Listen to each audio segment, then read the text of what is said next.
नमः। हरि ओम श्री महागणाधिपतये नमः। श्री महासरस्वत्यै नमः। श्री गुरुभ्यो नमः।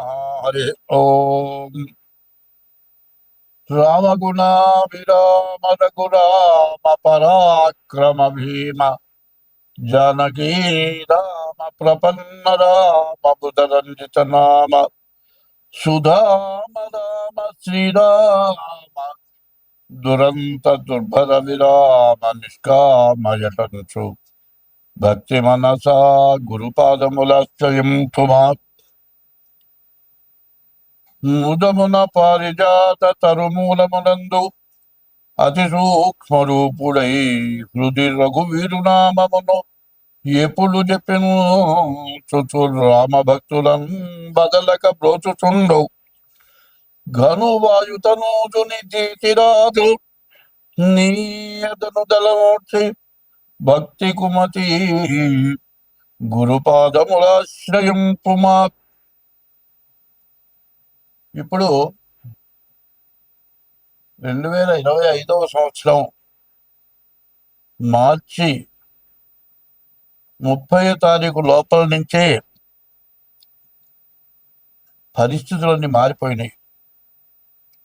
మరి యుద్ధాలు, కుట్రలు, కుతంత్రాలు, కుటుంబంలో కలహాలు, భార్యాభర్తల కలహాలు, తండ్రి బిడ్డల కలహాలు, మరి చేసే ఉద్యోగం చోట కలహాలు, దేశ విదేశాల్లో యుద్ధాలు, ఇట్లా రకరకాలుగా వస్తూ ఉన్నాయి. ఇట్లా ఉంటే ఎవరికి వాళ్ళు ఏమనుకుంటున్నారు, నా జాతకం బాగలేదు, నాకు ఎప్పుడు ఈ బాధలు పోతాయి, నా జాతకం ఏమిటి అని ప్రతి వాళ్ళు కూడా జాతకాలు అడుగుతున్నారు, చెబుతున్నాం. ఎన్ని చెప్పినా బాధలు పెరుగుతున్నాయి. ఈ బాధలు ఎందుకు వస్తున్నాయి, ఎట్లా వస్తున్నాయి అనేది నేను ముందుగానే జనవరి నెలలో చెప్పాను. ముందు చాలా ఘోరాతి ఘోరాలు రాబోతున్నాయి. షడ్గ్రహ కూటమి రాబోతోంది. దీనివల్ల చాలా సమస్యలు వస్తాయి. ఈ సంవత్సరం పాపగ్రహాల యొక్క అధికారం ఎక్కువగా ఉన్నది. అందరూ ఇబ్బందులు పడతారు, జాగ్రత్త పడండి అని నేను ముందుగా చెబితే, మాస ఫలాలు చెప్పమంటే ఎందుకయ్యా ఇదంతా చెబుతావు, మాకు అవసరమైంది చెప్పు, ఇవన్నీ ఎవరికి కావాలి అని కొంతమంది నాకు ఫోన్ చేశారు. ఇప్పుడు నేను చెప్పేది ఏమిటంటే, మంచి అనేది చెబుతాం కానీ చెడు అనేది మాత్రం చెప్పం. చెడు ఉంటే దాన్ని పోగొట్టుకునే మార్గం చెబుతాం కానీ చెడు వచ్చే మార్గం చెప్పాం. దాన్ని వికటంగా కొంతమంది మాట్లాడారు. సరే, నాకు అనవసరం లేని పంచాంగంలో ఎవరి రాసులు ఎట్లా ఉన్నాయి ఇవి చెప్పాను. ఎన్ని చేసినా, జాతకాలు చూసినా, జాతకాల్లో దానికి తగినటువంటి దోషాల కోసం పూజలు చేసినా కష్టాలు మాత్రం పడట్లేదు. ఇది ఎందుకు కష్టాలు వస్తున్నాయి అంటే, ఒక్క ఉదాహరణ చెబుతా. మనకు వచ్చేది నెలకు ఒక 50,000 వస్తుంది అనుకోండి. ఒక నెలలో 2 లక్షల రూపాయలు అప్పు తెచ్చి ఖర్చు పెట్టాం. అప్పుడు ఈ 2 లక్షల రూపాయలు కొన్ని నెలలు తీరిస్తే కానీ సంవత్సరాలకు కూడా తీరుస్తామో లేదో అర్థం కాదు. అట్లా ఇబ్బంది పడటం సహజమేగా. అదేవిధంగా విదేశాల్లో యుద్ధాలు వచ్చినాయి. ఆ యుద్ధాలు వచ్చినప్పుడు ఏమైంది, విపరీతమైన ఖర్చు వచ్చింది. అన్ని దేశాలు సహకారం చేసినాయి. అందువల్ల ప్రతి వస్తువు మీద విపరీతమైన రేట్లు పెరిగినాయి. ఈ రేట్లు పెరిగితే అందరికీ అది అవసరం, ఇబ్బంది అయింది. ఇప్పుడు గ్యాస్ పెరుగుతోంది, అట్లాగే పెట్రోల్ పెరుగుతోంది, డీజిల్ పెరుగుతోంది, మరి కరెంటు బండ్లు వచ్చినాయి, కరెంటు కూడా పెరుగుతోంది. ఇది నిత్యావసర వస్తువుల్లో మరి ఏ వస్తువు మన ఇంటికి చేరాలన్నా, ఎక్కడ పండిన పంట అక్కడే తిండగా ఇంకో చోటు పోవాలి. అవి రావాలంటే లగేజ్ ఖర్చులు ఉన్నాయి. ఇట్లా ప్రతి వస్తువు పెరిగింది. దీనికి తోడు విపరీతమైన వరదలు 2 నెలల పాటు, ఒక రోజంటూ ఖాళీ లేకుండా, ఒకరోజు ఖాళీ ఉన్నా ఇంకో రోజు బాగా, పగలు లేకపోతే రాత్రి, రాత్రి లేకపోతే పగలు, ఈ విధంగా విపరీతమైన వర్షాలు, వరదలు దీనివల్ల బీభత్సం అంతా కుళ్ళిపోయి కొన్ని జీవరాశులు నీళ్ళలో పడి చచ్చిపోయి నదులు పొంగిపోయి దీనివల్ల రకరకాలైన వ్యాధులు వచ్చి దోమకాటు పెరిగి మరి తిండి వరకే కష్టంగా ఉంది. ఇప్పుడు ప్రైవేట్గా పని చేసుకునే వాళ్ళు ఉన్నారు, బజార్లో బండి పెట్టి టిఫిన్ బండి వేస్తాడు. ఈ వర్షానికి వేసినా అమ్ముడు పోదు. అమ్ముడు పోతేనే అసలు కూడా జాలదు, మొత్తం అమ్ముడు పోవట్లేదు, మొత్తం దిబ్బలో బారేసుకుంటున్నారు.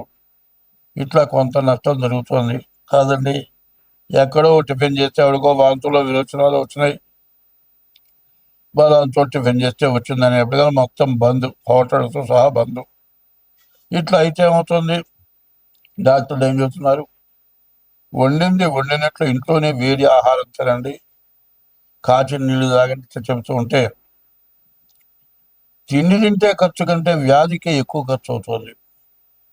ఇంటి యజమానికి వ్యాధి వస్తే వాడి ఇంట్లో కూర్చుంటే వాడి సంపాదన లేకపోతే ఇంకా ఖర్చు పెరుగుతుంది. ఇట్లా రకరకాలైన బాధలు పడ్డాం. ఇవన్నీ ఎందుకు వచ్చినాయంటే మనకు ఒక దుర్గుణం ఉంది.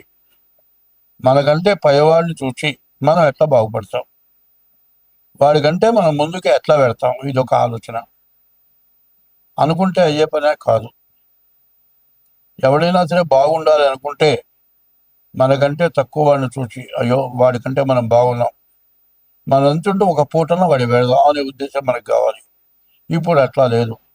ప్రతి వాడికి మనకంటే ఎక్కువగా ఉన్న వాళ్ళలాగా మనం కావాలి, మనం ఎక్కువ సంపాదించుకోవాలి, బాగా ముందుకెళ్ళాలి. ఇట్లాంటి కోరిక వల్ల అందరూ నష్టపడుతున్నారు. అదే కాదు, ఒక ఉద్యోగి ఉన్నాడు, ఒక పెద్ద ఒక కంపెనీ ఏదో వ్యాపార సంస్థలో పనిచేస్తున్నాడు గుమస్తా. వాడికి నెల జీతం మొత్తం ఇవ్వరు, నెల 15 రోజులు అయిన తర్వాత ఇస్తారు. ఆ నెల 15 రోజులు అయిన తర్వాత కూడా 20 రోజులు ఉచితం ఇస్తారు. పోయిన నెల 15 రోజులు, ఈ నెల 15 రోజులు, 30 రోజులు జీతం ఆపుకుంటాడు. ఇట్లా జీతం ఆపుతూ ఆపుతూ ఆపుతూ ఒక 4 నెలలు, 5 నెలలు, 6 నెలలు జీతం ఆపుతాడు. తీరా జీతం ఇవ్వయా, నీ ఇష్టమైతే 2025 సంవత్సరం అక్టోబర్ నెల 2వ రాశి వృషభ రాశి ఫలితాలు చెప్పుకుందాం. ఈ వృషభ రాశిలోకి 18వ తారీఖుకి గురువు అర్ధాష్టమానికి వస్తున్నాడు. గురువు శుక్రుడు కూడా అర్ధాష్టమంలో ఉన్నారు. ఈ రాశి వాళ్ళకి చాలా ఇబ్బందికరంగా ఉంది. ఈ వృషభ రాశికి ఏకాదశంలో శని ఉన్నాడు, చాలా మంచి ఫలితాలను ఇస్తాడు. ఆ తర్వాత అంతా కూడా బాగానే ఉంటుంది. కానీ గురువు వల్ల మాత్రం చాలా నష్టం. విద్య, ఉద్యోగం, మరి విదేశీయానం ఇటువంటివన్నీ కూడా చాలా కష్టదాయకంగా ఉంటుంది. మీరు నోరు జాగ్రత్తగా పెట్టుకోవాలి. ఎక్కడ ఎటువంటి సమస్య వచ్చినా కూడా తొందరపాటు పనులు చేయకూడదు. ఎక్కడ తొందరపడ్డా కూడా బాగా ఇబ్బంది పడతారు. తర్వాత మరి ఈ రాశికి వచ్చేప్పటికల్లా కేతు ఏమో 4ంట, రాహు 10ంట ఉండటం కూడా చాలా ఇబ్బందికరం. ఈ వృషభ రాశి వాళ్ళు అక్టోబరే కాదు, నవంబర్ 27 వరకు కూడా శని వక్రించిన బాధ సామాన్యమైంది కాదు. చాలా జాగ్రత్తగా ఉండాలి. నేను ఇవాళ బాగున్నాను లేని మాత్రం అనుకోవద్దు. ఎప్పుడైనా సరే 10 రూపాయలు మన దగ్గర ఉన్నప్పుడు నాకేం దిగులు లేదు, నేను బతకగలను, ఒకవేళ పెట్టగలను, ఇట్లాంటి అహంకారాలు వస్తాయి. ఆ అహంకారాలు పెంచుకోబాకండి. ఏమీ లేనట్టుగా బతకాలి.